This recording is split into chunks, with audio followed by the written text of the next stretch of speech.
అందరికీ నమస్కారం. ఈరోజు మన రెసిపీ పుల్ల పుల్లగా మజ్జిగలో వేసుకొని తింటే సూపర్గా ఉండే నిమ్మకాయ నిల్వ పచ్చడి. సో ఈరోజు చేసేద్దామా మరి? ఫస్ట్ అయితే 25 నిమ్మకాయలను తీసుకోవాలి. ఈ నిమ్మకాయల్లో 12 నిమ్మకాయలు అయితే జ్యూస్కి, 13 నిమ్మకాయలు అయితే ముక్కల కింద కట్ చేసుకోవాలి. ఈ నిమ్మకాయలను నీట్గా వాష్ చేసుకుని తుడుచుకుని తడి లేకుండా మనం పచ్చడి పెట్టుకోవాలి. చూసారు కదా, ఈ సైజు నిమ్మకాయలు తీసుకోవడం వల్ల జ్యూస్ అనేది ఎక్కువగా ఉంటుంది. చూసుకోండి, ఒకసారి నొక్కి మీకు తెలిసిపోతుంది ఎంత జ్యూస్ ఉంటుందో. సో ఇలా తీసుకోవడం వల్ల నిమ్మకాయ పచ్చడి అనేది టేస్టీగా కరెక్ట్గా వస్తుందండి. ఈ నిమ్మకాయలను సెపరేట్ చేసుకుందాం. సగమేమో రసానికి, సగమేమో ముక్కలుగా కట్ చేసుకోవడానికి. సో ఫస్ట్ అయితే 13 నిమ్మకాయలు అయితే ముక్కలుగా కట్ చేసుకోవడానికి, 12 నిమ్మకాయలు అయితే జ్యూస్ చేసుకోవడానికి. సో ఈ సైజులో నేను నిమ్మకాయలు అయితే తీసుకున్నాను. తర్వాత మనం ఈ నిమ్మకాయలను అయితే ముక్కల కింద కట్ చేసుకుందాము. ఫస్ట్ అయితే ఒక నిమ్మకాయ తీసుకుని, చూసారు కదా నేను ఎలా పెట్టానో అలా పెట్టుకుని ముక్కల కింద కట్ చేసుకోవాలి. నేను వీడియోలో చూపించిన విధంగా మీరైతే ముక్కల్ని ఆ సైజులో కట్ చేసుకోండి. కొన్ని చిన్న చిన్న ముక్కలు, కొన్ని పెద్ద పెద్ద ముక్కలు కట్ చేసుకోవడం వల్ల మనకి ఏ ముక్క తినాలనుకున్నప్పుడు ఆ ముక్క వేసుకోవచ్చు.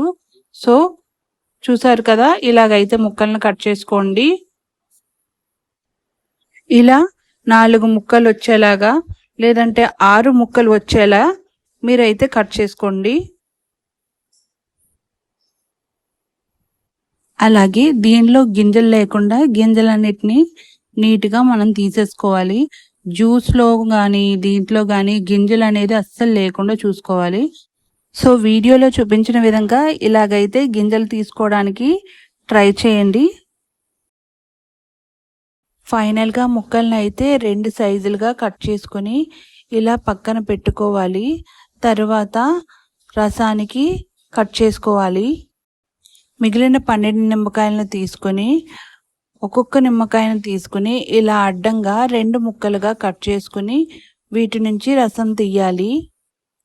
ఇలా జ్యూస్ తీసుకునే దాంట్లో ఒక్కొక్క నిమ్మకాయ బద్దను పెట్టి ఇలా జ్యూస్ తీసుకోవాలి. దీనిలో అయితే బాగా వస్తుంది, చేత్తో కంటే దీంట్లో జ్యూస్ అంతా బాగా వస్తుంది. ఫైనల్గా అయితే 12 నిమ్మకాయలకి ఇంత జ్యూస్ అయితే వచ్చిందండి. ఇప్పుడు ఆ నిమ్మకాయ ముక్కలన్నిటిని ఒక గ్లాస్ బౌల్లోకి తీసుకుని, ఇప్పుడు ఈ నిమ్మకాయ ముక్కల్లో ఈ జ్యూస్ని వేసి కలుపుకోవాలి. ఇప్పుడు దీనిలో 50 గ్రాముల కల్లుప్పు లేదా సాల్ట్ని వేసుకోవాలి. 1.5 ml కప్పుతో అయితే 1/2 కప్ ఉప్పు వేసుకోవాలి. ఉప్పు బాగా కలిసేలా మొత్తం అంతా బాగా కలపాలి. ఇలా కలిపిన తర్వాత దీన్ని ఒక ఎయిర్ టైట్ బాక్స్లో కానీ డబ్బాలో కానీ పెట్టుకుని 5 రోజుల పాటు ఊరనివ్వాలి. ఇలా డబ్బాలో వేసుకున్న తర్వాత ప్రతిరోజు ఒకసారి ఓపెన్ చేసి కలపాలి.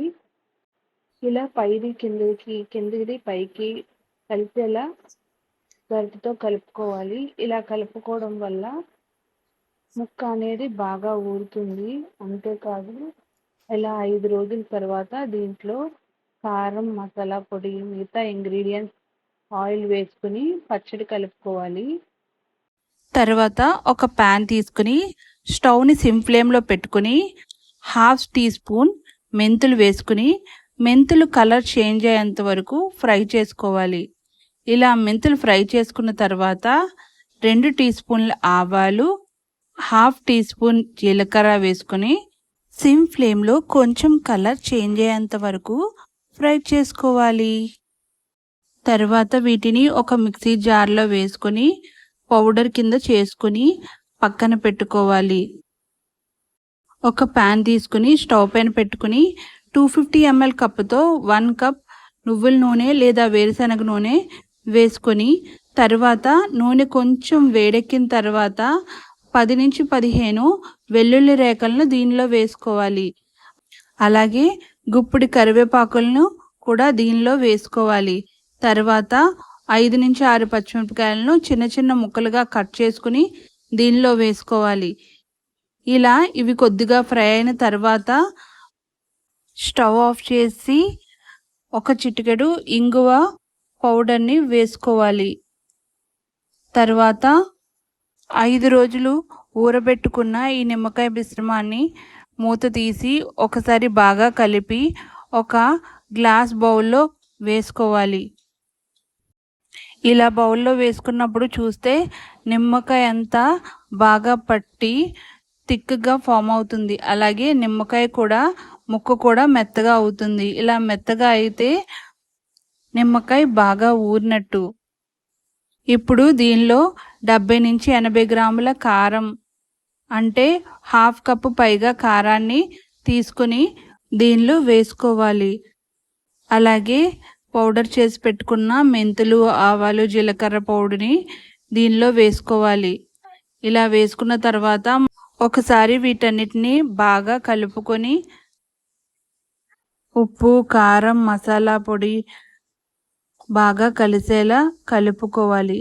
అలాగే ఈ సమయంలో ఒకసారి ఉప్పు ఏమైనా పడుతుందంటే చూసుకొని కలుపుకోవాలి. తర్వాత మనం వేడి చేసి పెట్టుకున్న పోపు మిశ్రమాన్ని, ఆయిల్ని గోరువెచ్చగా ఉన్నప్పుడు దీనిలో వేసుకుని బాగా కలుపుకోవాలి. అన్ని ఇంగ్రీడియంట్స్ బాగా కలిసేలా కలుపుకోవాలి. ఇది ఇప్పటికంటే 2-3 రోజుల తర్వాత తింటే ఇంకా టేస్టీగా ఉంటుంది. ఎందుకంటే అప్పటికి ఇంకా బాగా ఊరుతుంది. ఫైనల్గా అయితే నిమ్మకాయ నిల్వ పచ్చడి రెడీ. ఈరోజే ఈ రెసిపీని మీ ఇంట్లో ట్రై చేసేయండి. మీకు మా వీడియో నచ్చినట్లయితే లైక్ చేయండి, షేర్ చేయండి, కామెంట్ చేయండి. మరిన్ని వీడియోస్ కోసం మా ఛానల్ని సబ్స్క్రైబ్ చేయండి. Thank you for watching.